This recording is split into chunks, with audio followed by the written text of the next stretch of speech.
Donner un rythme à une chanson et permettre au corps d'épouser cette même chanson.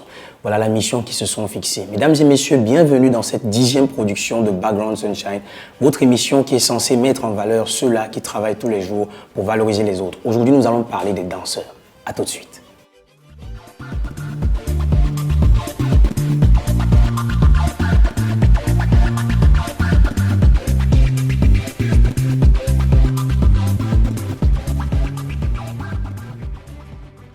Je suis accompagné sur ce plateau avec J. Chris. Bonjour J. Chris. Bonjour, Babayaron. Il est danseur pour la Shabba Gang, le célèbre groupe de danse qui évolue en ce moment avec le très célèbre Phil Bill. Alors J. Chris, ça fait comment d'être là à UN Media aujourd'hui? Tu te sens bien? Je me sens très bien. Merci encore pour l'invitation. Il n'y a pas de quoi. Alors, J. Chris, c'est quoi le nom véritable? Ou alors c'est juste le nom d'artiste? Oui, comme tout artiste, un nom d'artiste. Moi, mon nom reste mon nom. Moi, c'est Djiki Boajak. Oui. Mon nom d'artiste vient de mes fans. Donc, ce sont les fans qui ont donné J. Chris. Qui ont donné J. Chris. Parce qu'il y a un côté Chris Brown et un côté Michael Jackson, ce qui fait J. Chris. D'accord. Alors, J. Chris, comment s'est formée la Shabba Gang? La Shabba Gang, une longue histoire. Depuis la Shabba Music. La Shabba Gang, c'est une famille d'abord, famille de danseurs, de plusieurs danseurs. Ouais. Et c'est un danseur qui représente la Shabba Gang, qu'on a véritablement donné, mise comme une famille en fait. La Shabba Gang, c'est un groupe de danseurs professionnels d'abord, qui maîtrisent leur art. Et c'est par là où on a dû créer un groupe qui a été créé par Phil Bill, de Shabba Music, parce qu'il lui fallait véritablement de danseurs et tourner de puissants danseurs. Il a donc créé un groupe de danseurs, là où on a les meilleurs danseurs du Cameroun qui représentent la chose. Vous voyez dans des clips vidéo.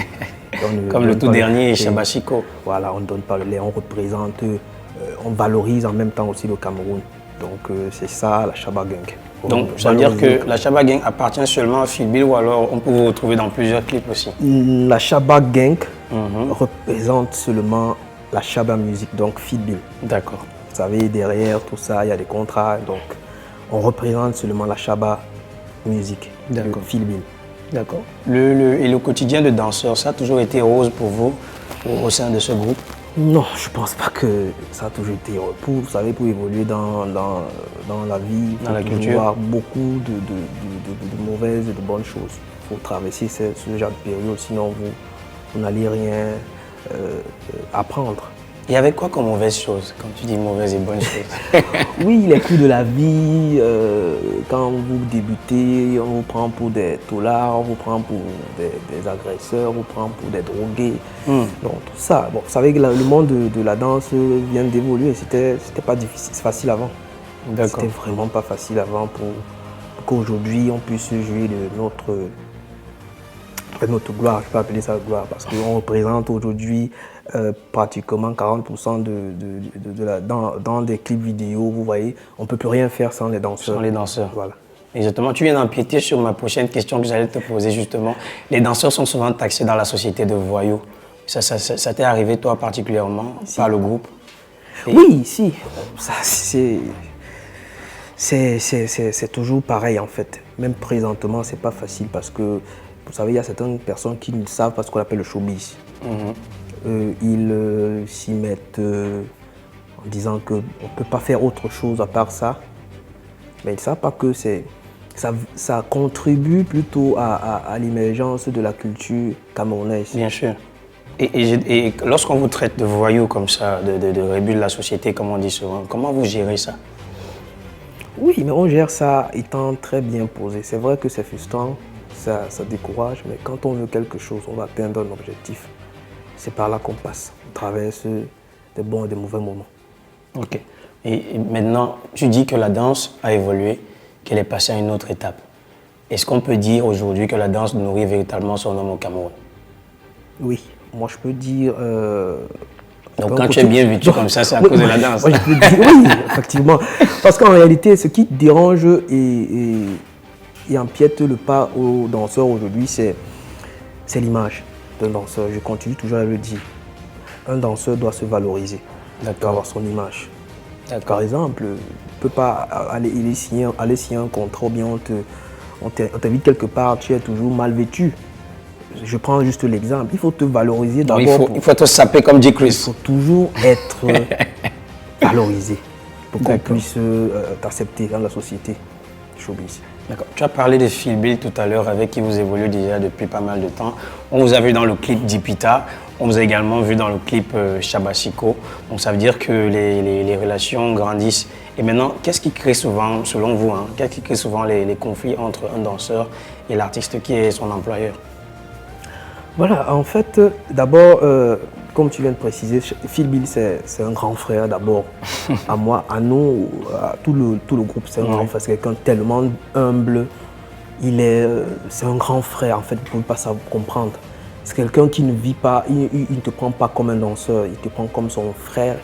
On discute tout le temps, que ce soit de ses projets, que ce soit de nos projets, avec à l'accord de Madame Dove, Mano, tu connais. Manager. Toujours en train de...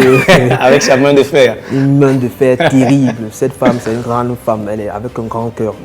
Je la remercie encore beaucoup parce que c'est à cause d'elle que nous sommes à ce niveau-là. Elle croit toujours en nous. En fait, le problème, c'est valoriser, parce qu'il y a les artistes qui ne valorisent pas leurs danseurs d'abord, à la base. Il y a des artistes qui préfèrent faire le single, appeler les danseurs, après basta. Mais ailleurs, ça évolue en Côte d'Ivoire. Il y a beaucoup d'artistes qui valorisent leurs danseurs, parce qu'ils savent que leurs danseurs, c'est vraiment leur clé.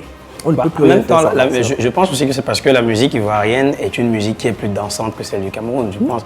Parce que nous, on a plusieurs rythmes. Tu vois, on a le makossa, le bikossi. Par contre, en Côte d'Ivoire, ils n'ont que le zouglou et le coupé décalé, qui sont des rythmes très dansants. Non. Je pense que c'est peut-être dans cette logique-là qu'ils valorisent plus leurs danseurs. Oui, non. Chez les Ivoiriens, il y a beaucoup. On ne demande pas, il y a beaucoup de rythmes aujourd'hui qu'on essaye de voir. Mais d'abord, dans leur image, c'est des gens d'abord qui aiment d'abord le showbiz. C'est des gens humbles et qui partagent beaucoup. Ça veut dire qu'ils savent vivre en société. Ils partagent, que ce soit avec les danseurs, ils sont toujours en harmonie avec eux. Ils savent ce que c'est que les danseurs. Par contre, c'est vrai qu'ici, on vient en compte de tourner un peu, c'est pas encore ça, mais sinon il y a certaines personnes qui se démarquent. Vous avez vu, il y avait le jazz avec la Jazz Gang. La Jazz Gang. Aujourd'hui, on a Shabba avec la Shabba Gang. On a aussi avec son groupe aussi. Voilà, demain on pourra avoir plus. Donc ça va un peu tout doucement. D'accord.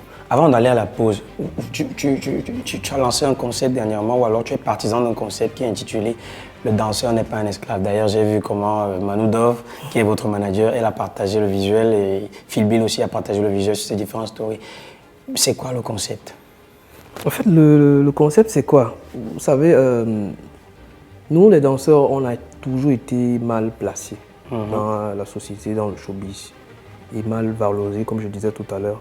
Parce que là vient du fait qu'on a été vraiment, tu arrives dans un clip vidéo, tu attends des heures, même quand tu finis de faire ton truc, tu ne te vois même pas à l'écran, tu finis de faire ton truc, après avoir t'a donné 5 000 francs, tu ne te vois même pas dans le clip vidéo.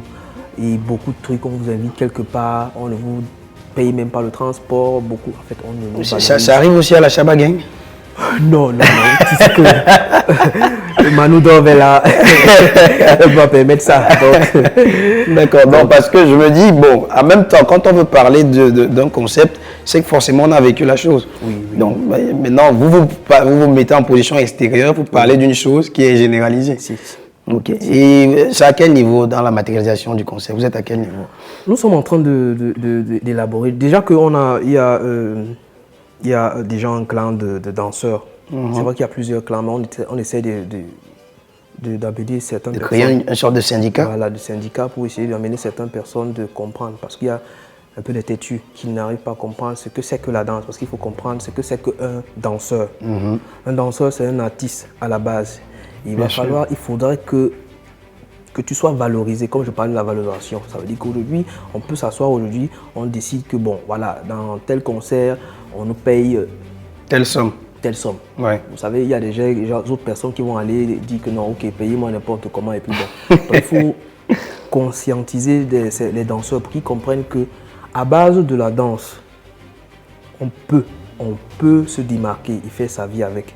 Par exemple, moi, je ne vis que de la danse, je ne vis que du showbiz.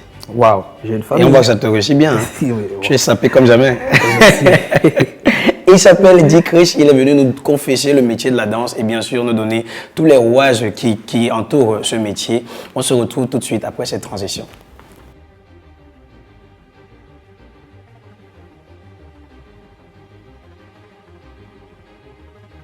De retour sur ce plateau avec Dick Chris, le danseur de la Shabba Gang.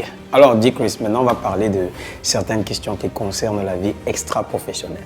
Alors la Shabba Gang, vous faites quoi quand vous ne dansez pas? Parce qu'on imagine que vous ne dansez pas tous les jours quand même. Oui, on ne danse pas tous les jours. On a une vie aussi, on a une vie, donc... Les activités secondaires. On a les activités secondaires, on prend soin de nous, on se repose, on réfléchit pour la suite. D'accord. Vous n'avez rien de particulier que vous faites à part la danse? Non, pas la danse, chacun a sa vie professionnelle. Ça veut dire, moi d'abord, professionnellement, j'ai une école de danse. Waouh. J'ai une école de danse qui s'appelle Dick Chris Dance Academy. Waouh. Depuis 8 ans. Je vais m'inscrire. Tu es bienvenu donc. D'accord. Je donne cours aux élèves qui veulent bien apprendre. Hormis les cours de danse, il y a le cours de sport. Et donc, hormis Coach de sport et danseur professionnel. Voilà. D'accord. Alors, Dick Chris est marié ou son cœur est encore à prendre? Parce que j'imagine qu'il y a beaucoup de filles qui vont nous écrire en commentaire pour savoir si tu es en couple ou pas. Non, malheureusement, non. Mon cœur n'est plus à prendre parce que je suis papa aujourd'hui de 2 enfants. Waouh!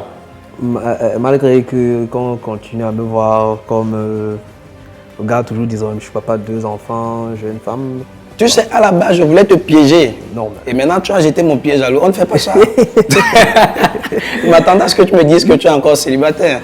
Non, je suis plus célibataire. Et comment est-ce que s'appelle madame? Madame, son petit nom, quoi. Son petit nom, le grand nom, le petit nom, tous les noms viennent.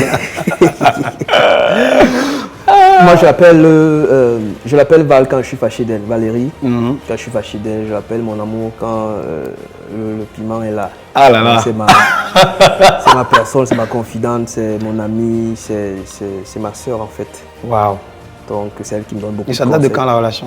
Ça date de 6 ans aujourd'hui. 6 ans. 6 ans, 2 enfants. 6 ans, 7 ans que nous sommes ensemble, 2 enfants. Chers téléspectateurs, les danseurs sont des responsables. Mettez cela en tête, d'accord? Alors, quelles sont vos ambitions pour le futur? D'abord, on va parler des ambitions de la Shabba Gang. Ensuite, on va parler de vos ambitions personnelles à vous. Pour la Shabba Gang. Pour la Shabba Gang, déjà, nous avons beaucoup de tournées. Vous savez, on a beaucoup de tournées.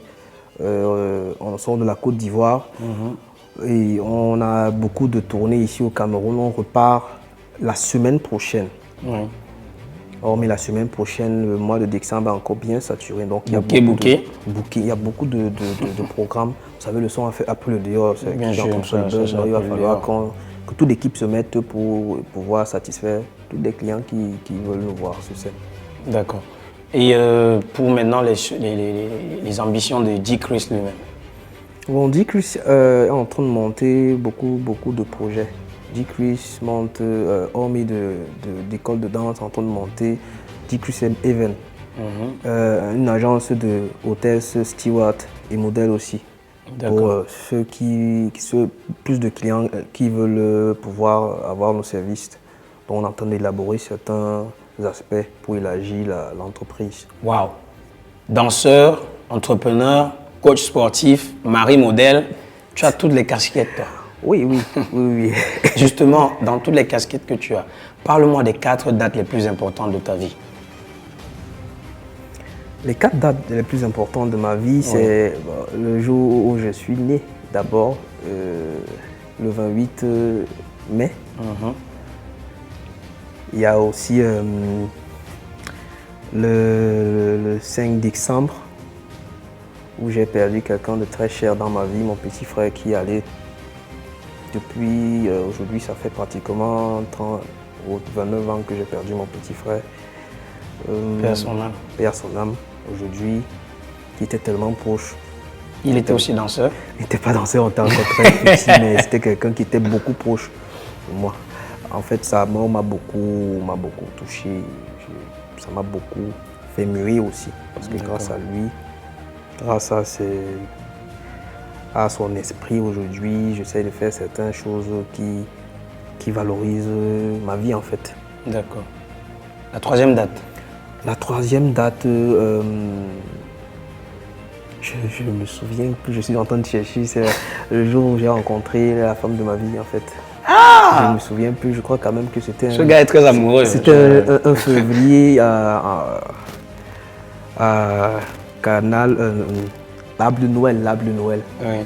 L'arbre de Noël, je prestais pas parce que j'avais une équipe avant, des petites filles qu'on appelle le Destiny Crew 5. Donc elles prestaient, on s'est rencontrés là-bas. Le coup de foudre. Le coup de foudre en fait. C'est passé comment? Les yeux dans les yeux? Papillon dans le ventre? Oui, elle n'aimait pas ce que je faisais en fait. À l'époque, elle n'aimait pas parce que elle disait toujours que bon, ça amène toujours beaucoup de femmes, Oui, en même temps, ces choses-là amènent beaucoup de femmes, beaucoup de problèmes. Justement, beaucoup de femmes, tu évites Surtout souvent. quand tu es en couple, mais à la base, quand ta femme te comprend déjà, il sait dans quoi il s'agit. Et que tu es fidèle. Forcément fidèle. On ne peut pas dire qu'on est fidèle à 100%, il y a toujours des risques. Un être humain, il y a toujours des risques de chuter un peu. Mais on fait les efforts d'être toujours sur la même longueur d'onde. D'accord. Alors, février, il y a cela 6 ans, tu rencontres ta femme. Maintenant, la quatrième date? La quatrième date, c'est le 28 août. Un 28 août, le premier contrat que je fais avec une entreprise dans la danse. Combien? 5 millions? Oui, c'est 1 million, on peut dire comme ça. D'où mon papa reconnaît que forcément, dans le milieu showbiz en danse, on peut se faire de l'argent et être quelqu'un de bien. Parce qu'avant, il n'acceptait pas. D'accord. Il n'acceptait pas que je sois... J'ai laissé même les études. Et aujourd'hui, il est fier de toi? Aujourd'hui, il est fier de moi. C'est J'ai le une plus grande important. famille, je vis avec une grande famille, je comme à leurs besoins, j'élabore beaucoup de plans, j'ai une entreprise qui tourne, qui fait manger ma famille, ça me va. D'accord. Alors, J. Chris, merci beaucoup d'être venu ici aujourd'hui. J'ai été très honoré de te recevoir. Mais avant de partir, ici à Background Sunshine, on a un petit rituel. À chaque fois qu'on a un invité, il regarde la caméra et il donne un petit conseil à la jeunesse pour permettre à ceux-ci de suivre ses traces, si bien sûr la danse fait partie de leur passion, dans ton cas. Alors, tu vas regarder la caméra et tu vas nous donner un peu quelques petits conseils à notre jeunesse. Oui, bon, je voulais ajouter un truc, un conseil pour la jeunesse, surtout la jeunesse des danseurs. C'est pas facile ce monde, il faut juste persévérer, continuer et continuer et continuer encore à persévérer. Il n'y a pas de magie en cela. La seule magie, c'est de croire en soi. Tant que vous croyez en vous et que les autres ne croient pas en vous, c'est pas important pour vous. Avancez, avancez et continuez à avancer. Aimez ce que vous faites, c'est rien que ça. C'est juste la magie dans tout ce domaine-là. Vous l'aurez compris, chers téléspectateurs, un exemple parfait de la persévérance. Il est à lui seul père de famille, danseur professionnel, coach et entrepreneur. Et il s'appelle J. Chris. J'ai été très honoré de le recevoir aujourd'hui, comme j'ai aussi été très honoré de vous avoir à mes côtés aujourd'hui. Vous restez fidèles au programme de UN Media en vous abonnant sur nos pages Facebook et YouTube. Quant à nous, on se retrouve la semaine prochaine. Portez-vous bien.